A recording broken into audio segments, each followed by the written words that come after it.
If you guys want to get this Marilyn Monroe look for Halloween or whatever's coming up, then just keep watching. So I'm going to start off by using my Bobbi Brown Vitamin Enriched Face Base. It's one of my favorite moisturizers. It's just so moisturizing and I love the smell of it. And next I'm going to use the L'Oreal Pro Glow Foundation. Marilyn's kind of known to glow from within. She didn't really wear a lot of matte foundations or anything like that. So I'm going with this Peach Corrector by Urban Decay just to hide any dark circles, and then the Tarte Shape Tape Concealer. It is quickly becoming one of my favorites concealers. I love it so much, just using it with the Beauty Blender. And then I am baking a little bit. I know Marilyn did not bake, but I did it because I wanted to be creaseless under my eyes. And now I'm just filling in my eyebrows and then dusting off the baking powder. I tried not to go too dark with the brows because her brows weren't super dramatic, but I'm just powdering up a little bit for the contour. So I'm using this Charlotte Tilbury Sculpt and Highlight palette. I'm absolutely obsessed with it. Oh my gosh. Just doing a little bit of highlighting and contouring in. She is known to glow, so I'm trying to do the most right now. Highlighting the nose, the tops of the forehead, the Cupid's bow. Going in with Milani Luminoso just for a nice wash of blush. She's kind of known for that little glow on the cheekbones. Now I'm going in with the chocolate palette, and then I'm just contouring, snatching my nose a little bit. I know that she kind of contoured her nose, and if you have any mistakes, you can go over with the Beauty Blender to kind of correct. Going in with MAC Soft Ochre just to sharpen up my brows and define them. And then I'm going to also be priming my eyelids with this. You guys know it is my favorite, my absolute favorite. And I know that she probably didn't use a lot of primer, but I do, so. Then I'm covering it with a bone-colored eyeshadow just because I like to set it. And then I'm going in with that brown shade with Too Faced just to go in the socket of the eye, just to define. We're really just defining that crease, and then we're defining a little bit more with that deeper brown color. I really am not going below the crease. I'm trying not to because I want to keep that lid very white. And I'm going to go in with a color later just to make it more white because it got a little on the lid and I wasn't very happy with that. But just make sure you try to get deep into that socket.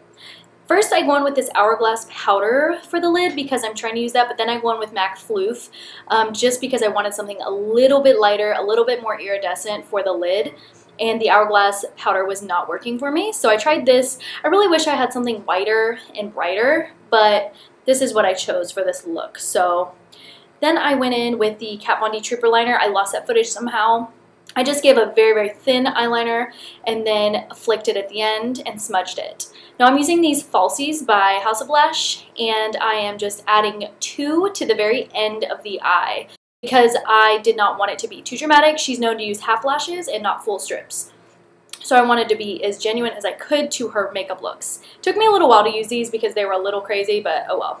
Now I'm using this brown pencil liner, and I'm just smudging it on the lower lash line. I learned this trick from Lisa Eldridge. Marilyn's makeup artist did this trick to create an illusion of a shadow underneath of the lashes just so it shows how dramatic the lashes are, even though I kind of did this angle a little, I wish I did it a little bit lower because it didn't turn out really the way I wanted it to, but I just worked with it.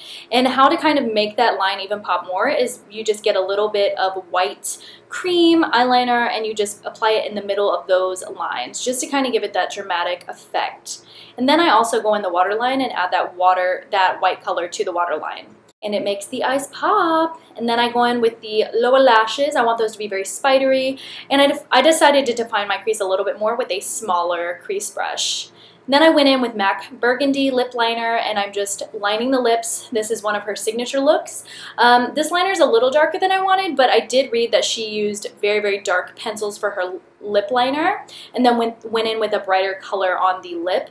So I definitely overlined a lot. And then for the mole, I just used a little bit of pencil liner and then I dot it with that Trooper concealer. Or liner, sorry. And then I go back over and I dab it with a Beauty Blender to make it look a little bit more natural. And then I continue on with the lips. I add a little bit of Hourglass powder just to make it more pouty looking. I heard that her makeup artist did this to her to give that pout. And then I went over and topped it with a gloss just to give it that classic Marilyn Monroe finish. She just always had that nice glossy red lip. It's so beautiful. And then I sprayed with some glow mist because she loves to glow.